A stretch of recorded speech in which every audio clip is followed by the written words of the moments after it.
El Hijo is an exciting spaghetti western stealth game in which you guide a 6-year-old boy on his quest to find his mother. Welcome to episode 24 of the 5 T's of Stealth, where we will be discussing El Hijo, A Wild West Tale. Once again, the 5 T's include tasks, terrain, tools, threats, and tension. These are what I consider to be the fundamentals of stealth gaming. El Hijo consists of 29 missions, along with a prologue and an epilogue. Naturally, the prologue sets the scene for the story and teaches you the ropes, mostly functioning like a tutorial. The epilogue is mostly just a celebratory zone after completing the game.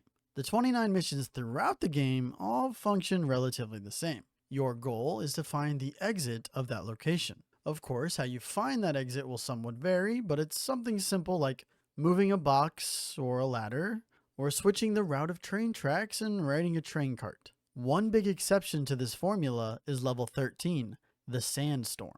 The name might give it away a bit, but this is something that has been done in many games, and here it follows the same pattern. Wait for the correct timing, then find the next object that you can hide behind. Getting hit by the Sandstorm causes you to lose. Once again, there are a couple exceptions to this main goal, but they function basically the same. Rather than finding the exit, you are simply looking for a person in that level, either the mother or the son, depending on which character you are playing at the time. Each mission also has an optional objective known as Child Inspiration. Throughout most levels in the game, there will be a varying number of children that you can talk to, and in doing so, inspire them. When you do this, your character will do something quickly, such as juggling or jumping on the bed. Sometimes inspiring said children will reward you with an item, and other times these children will actually help you navigate the current level. This is basically your collectible of the game. Keep in mind, you are not actively saving these children, you are simply speaking to them and showing them a trick. Now for the story. There's not a ton to discuss, and there's actually no voice acting in the game that I can remember. In the prologue, when you return to your home with your mother, you find unknown men burning your house down. Your mother takes you and you flee until she drops you off at a monastery and goes off on her own. Your character, the son, decides he will escape from the monastery and look for his mother. After escaping from the monastery, the son runs into some bandits and then some cops. Basically, we've got 3 main factions that all for some reason want your mother, and you must avoid them while searching for her. Eventually, the cops and the bandits start a mini war, and several levels will have them engaged in combat. On level 18, the son will be captured by bandits, and on level 19, you will play as the mother sneaking through the train to save her son. Level 19, the train, is actually really freaking good, but we'll talk more about that in tension.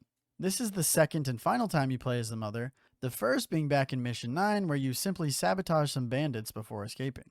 To sabotage the bandits, you must flip 5 switches to arm some explosives, then a final switch to go kaboom. This extra objective before escaping is a rarity, and I believe it only ever happened once or twice besides this initial occasion. Back to the train, once the mother saves her son, the cops show up and she tosses him off the train before she herself gets arrested. So once more, the son embarks on a mission to save his mother, and towards the back end of the game, the 3 main factions, cops, bandits, and the monastery, decide to set aside their differences and all enjoy the capture of the mother. At one point, the 3 leaders of the factions are on an elevated platform with the mother hanging in a cage with a noose nearby. I can't say whether or not execution was the intent, but there were some signs that it could be. Continue on as the son and rescue your mother, freeing some kids to attack the bosses and leading to level 29, the escape, which is a high-speed cart getaway. The epilogue is celebrating with your mother and the countless children you freed from the 3 factions. You can basically just walk around and see them all hanging out and doing the different activities you had inspired throughout the game. I never did figure out why each faction wanted the mother. She's definitely a badass, but there wasn't a clear indication of something she had done. All in all, a very simple game in terms of story and mission structure. The level design in this game is pretty solid all around, with a decently wide variety of locations. For starters, you will sneak through the monastery. This includes several different rooms, such as the dormitory, balcony, kitchen, library, catacombs, and more. Once you sneak through the catacombs, you will emerge in the outside world within a cemetery. From there, you will once again encounter a range of locations, including the monastery station, gold mine, the cliffside, the bandit camp, the farm, and more. As I previously mentioned, there is a mission on a moving train where your mother gets captured and transitions us to a new set of locations. These include the rail yard, the market, the courthouse, the prison, and more. While there is a wide variety of levels, I do think it starts to feel a bit repetitive. Nothing crazy in that regard, but by the end I felt like I had been walking along a similar path for the full game. It is very much a linear game and leaves very little room for creativity. One issue I did want to point out with this game in terms of the level design is the lack of visual clarity in some levels. In fact, it started in the prologue, but there were times when it was just hard to tell where to go, with certain areas of the map being connected while not looking like they should be, or other times where platforms would look like a continuation of each other, but actually turn out to be on different levels of a building. This isn't a major issue, but it was definitely something that frustrated me a time or two. Considering that you play as a young 6-year-old boy, there's actually a good variety of tools present in the game. Let's start with the basics. Movement feels solid, and you have a sprint with limited stamina that is noisy and can be heard, visualized by a circle pulsing from your character. Later on, you will find shoes that increase your stamina. You can also crouch against certain objects in the game and move alongside them to stay low and not get caught by faded vision cones, which we will discuss in threats. There will also be many times where moving a box, ladder, or some other object will be crucial to your progress. Now, a critical aspect of this game is bird's eye view. When you activate this, a little bird will fly into the sky as the camera zooms out and shows you the vision cones of all enemies. However, you cannot move while this is active. If you walk into a vision cone, the enemy will pursue you, so naturally, avoiding them is important. But aside from not walking into a vision cone, how else can they be avoided? One way to avoid vision cones is by hiding in the shadows. Another is to hide within an object. There are several objects in this game that you can hide inside, which all have a small blue dot above them. To name a few, you can hide behind curtains, inside laundry baskets and vases, hide inside movable coffins, and even hide by hanging underneath a bison. That's gotta be my favorite one. This doesn't cover everything, but I think you get the gist. However, if there is not an object that you can hide in, there's also your trusty sombrero that you unlock much later on in the game. This allows you to hide anywhere and everywhere, as it covers most, if not all, of your little body, but you cannot move while hiding underneath. Throughout each level, there will be several save locations, which are indicated by some blue sparkles. Now let's talk about your arsenal. As the sun, you have 4 main tools: stones, wind-up toys, cactus flowers, and fireworks. The stone is the first of your gadgets and can be thrown to create noise and cause a distraction to lure guards. The circle indicating the noise will vary in size depending on what you hit with the stone. Later on, this will transition into a slingshot, but mostly function the same with one main change. Shooting a stone with the slingshot can be used to break items such as vases blocking paths, locks on gates and doors, and destroying light bulbs. Next, you unlock the wind-up toy. I must admit, I originally thought this was trash, but it turns out I was using it wrong. Let's make sure you avoid the same mistake. The wind-up toy is a placeable distraction that will move a certain distance. In order to dictate how far it will walk, you must click within the circle of its range where you would like it to travel. I hadn't realized that you choose its path, and thought the big circle was the same as a noise circle. Boy, was I wrong. I was so confused why it would walk sometimes and others not at all, and for a majority of the game I used it as something to place in a guard's path to get him to move. That is ultimately the goal of the toy, but I really hindered its true prowess by not indicating where I wanted it to walk. This is a visual distraction only. It does not make noise. Third, we have the cactus flower. This is basically just a fancy smoke bomb and functions as they usually do. Walk through the pollen to avoid detection, or throw it directly at a guard to cause them to cough. Lastly, the most overpowered tool, the firework. Fireworks have two purposes: destroying wooden objects blocking your path and stunning guards. The stun is actually kind of crazy and somewhat breaks the game, to be honest. You actually don't get the fireworks until level 21, which is pretty late in my opinion.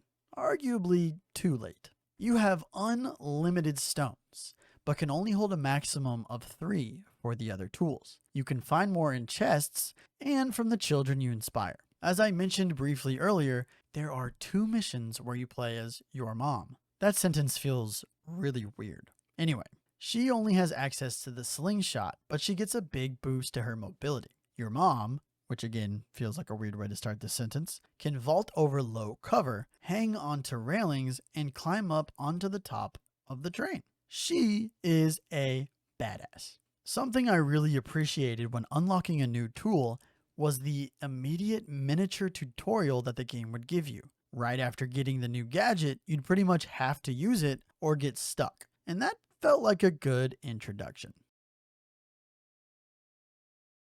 As mentioned previously, we've got 3 main factions or enemies in this game: bandits, monks, and cops. However, there are also miners, but I wouldn't really consider them their own faction or included in any of the others. Anyway, for the most part, these enemies all function the same. Enemies have a vision cone that you cannot walk into. If you get too close to an enemy, even if they aren't looking at you, they will catch you. You can see a red circle at the feet of each enemy, and touching it means you're screwed. As mentioned earlier, at times, the vision cones will be faded. This occurs when an enemy is looking at some sort of cover, such as a table or a desk. You can walk through this faded cone, but only if you're crouched against another object. If you don't crouch, then it functions like normal. If you are seen, then the enemy will start to chase you. It is not impossible to lose them, and sometimes I was able to slip into a hiding place to disappear, even with them in hot pursuit. Enemies can also lose track of you when you slip into darkness, but it's not always perfect. Some enemies will actually check hiding places as part of their pathing, so be careful where you choose to crash. As I mentioned earlier, you will be able to get into train carts and even push them around. Something I found funny in El Hijo is the fact that the guards around you will react to the moving cart, but will never go over to investigate. They'll just sit there and watch it slowly roll away. There is only really one variation to all the enemies from what I could tell. Some enemies will be whistling or singing. These enemies are immune to distractions. At first, I thought this was all distractions, but it is potentially only sound.